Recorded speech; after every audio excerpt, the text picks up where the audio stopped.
Mục tiêu của tôi wow, một ánh sáng xuyên qua vừa đốt cháy võng mạc của tôi, đó là gì?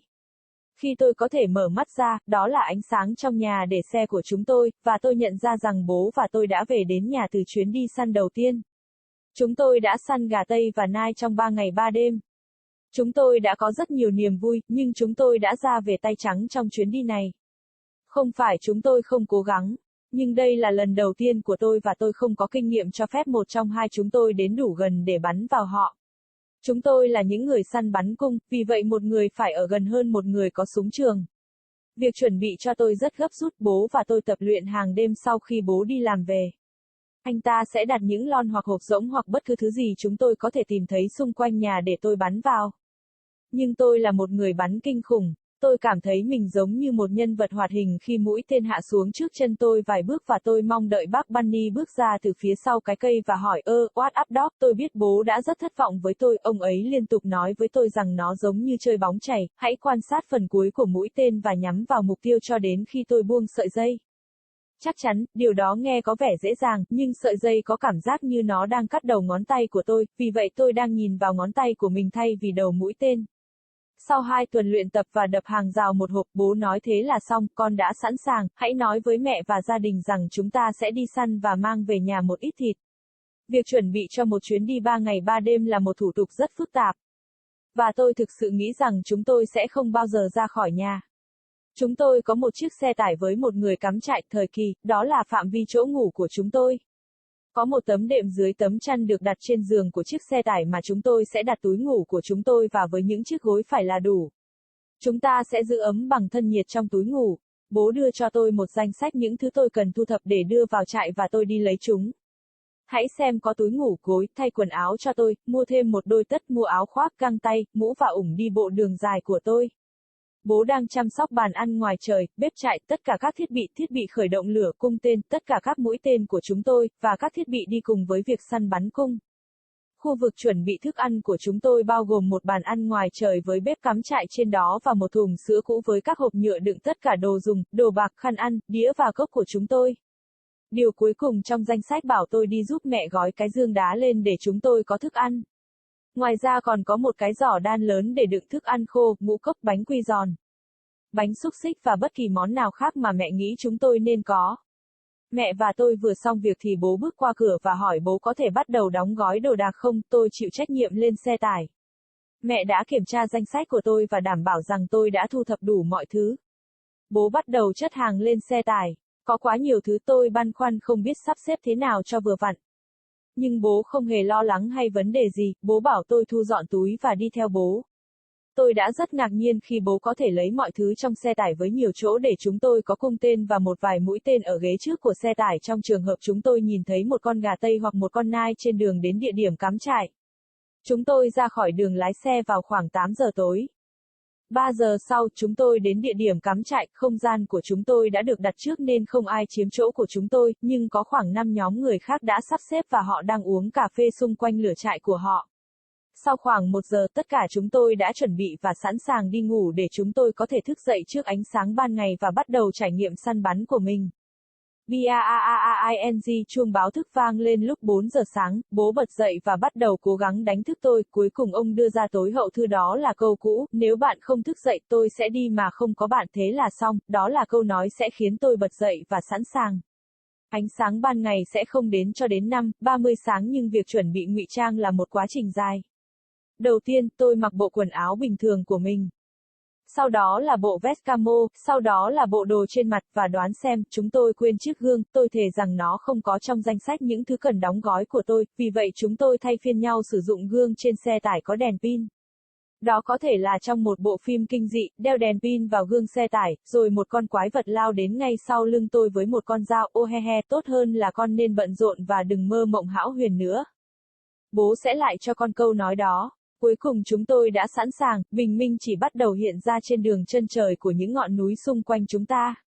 Tất cả chúng tôi lên xe tải và bắt đầu xuống đường, cách tốt nhất để đi săn trong khu vực này là lái xe đến khu vực đồng cỏ nơi những con thú bị săn thường lui tới gặm cỏ, cách đó chỉ khoảng 5 dặm. Chúng tôi đang lái xe rất chậm để không gây ồn ào với xe tải. My aim wow, a piercing light just burned my retinas, what was that?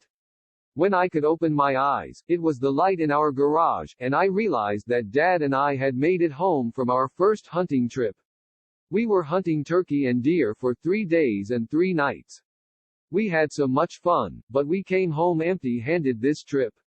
It wasn't that we didn't try, but this was my first time, and I didn't have the experience that would allow either one of us to get close enough to shoot at them. We were bow hunters, so one must be closer than someone with a rifle. The preparation for me was very intensive. Dad and I practiced every night after he came home from work. He would put up empty cans or boxes or whatever we could find around the house for me to shoot at, but I am a terrible shot. I felt like a cartoon character where the arrow lands a few feet in front of my feet and I expected Bugs Bunny to come out from behind the tree and ask, "What's up, Doc?" I know Dad was frustrated with me. He kept telling me that it's just like playing baseball.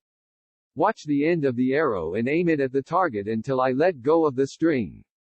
Sure, that sounds easy enough, but the string felt like it was cutting the end of my finger off, so I was looking at my finger instead of the tip of the arrow. Out of 2 weeks practicing and knocking off the fence one box, Dad said, "That's it, you're ready, let's tell Mom and family that we are going to go hunting and bring home some meat." The preparation for a 3-day and 3-night trip is a very complex procedure. And I really thought that we were never going to leave the house. We have a truck with a camper, period. That's the extent of our sleeping quarters. There is a cushion under the blanket that is laying on the bed of the truck that we will put our sleeping bags on and with pillows that should be enough. We will keep warm with our body heat in the sleeping bags. Dad handed me a list of things that I needed to gather to put into the camper and off I went to collect them. Let's see, there's sleeping bags. Pillows, a change of clothes for me, get an extra pair of socks, get me jacket, gloves, hat and my hiking boots. Dad was taking care of the picnic table, the camp stove, all the equipment, the fire starting devices, the bows, all our arrows, and the equipment that went along with bow hunting. Our food preparation area consists of a picnic table with a camp stove on it, and an old milk crate with plastic containers holding all our utensils, silverware, napkins, plates, and cups. The last thing on the list told me to go help Mom pack the ice chest up for us to have food. There also was a big woven basket that the dry food sent into, cereal, crackers, hot dog buns, and any other items that Mom thought we should have. Mom and I were just finishing, when Dad stepped through the door and asked if he could start packing the items I was responsible for in the truck. Mom checked my list and made sure I had gathered everything. Dad started loading the truck. There was so much stuff, I wondered how all of it was going to fit, but Dad had no worries or issues. He told me to pick up the bags and follow him. I was amazed that Dad was able to get everything in the truck with plenty of room for us to have our bows and a couple of arrows in the front seat of the truck in case we saw a turkey or a deer on the way to the campsite.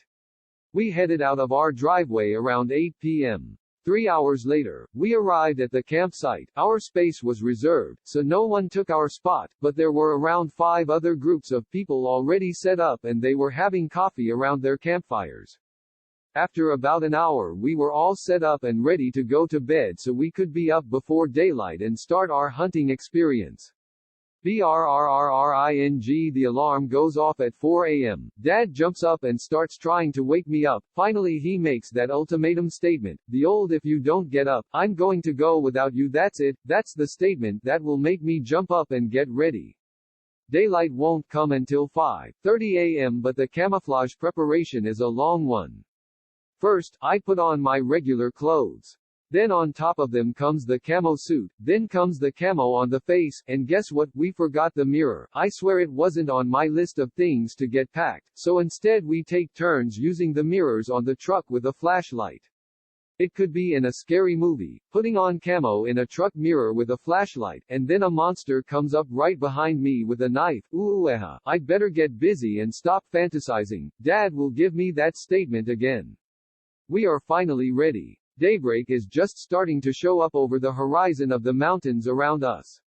We all pile into our trucks and start down the road. The best way to hunt in this area is to drive to a meadow area where the hunted animals hang out to graze. It's only about 5 miles away. We are driving very slowly to not make a lot of noise with the truck.